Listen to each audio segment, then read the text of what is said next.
Andrew wants to know, do you see skill sharing and teaching people skills as an alternative to education coming up in the sharing economy? Andrew, I do. Very simply, the answer is yes.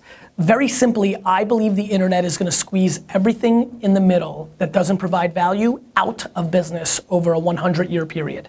And so everything's in the middle, really, between you and a thing.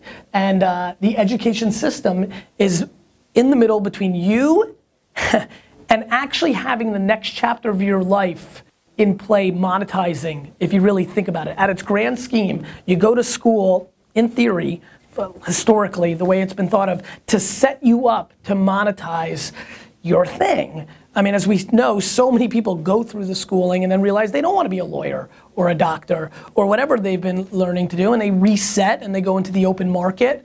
I think that needs to be thought about. I think that needs to really be thought about, and we've never lived in a time where, I mean, look, guys, at 30 years old, I began the first seed of thought that I should speak to the world about something. That happened to be wine at the time.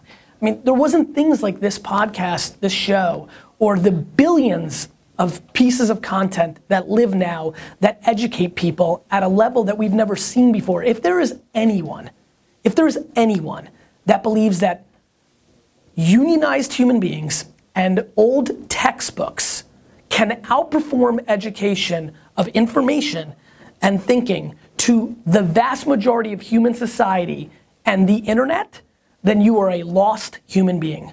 Lost, with a capital L. And so, now what needs to happen is some organization. I mean, look, I actually believe the following statement.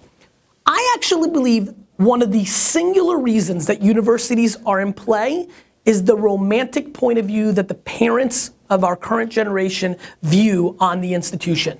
And I truly believe it's going to take only 2 more generations. Not necessarily mine, but my kids have no prayer of valuing Harvard and Stanford and a community college to the level it's valued by my parents. No shot in hell. I'm putting it, and I don't like to predict, but I'm putting it right here on film. You know, big ups to my little, grandchildren that are watching this now, 50 years from now. Hey, little Sarah, I love you.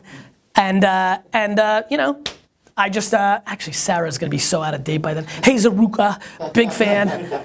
Hope we're watching this together.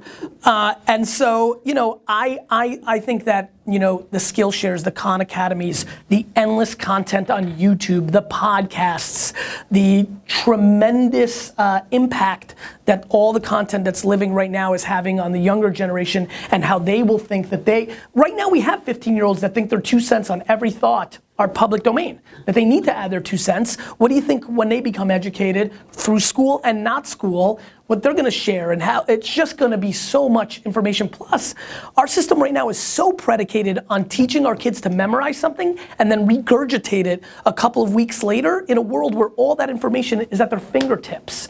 Nobody gives a shit who the 18th president of the United States is or what's the warmest planet. I can tell you in 1 fucking second, you idiots.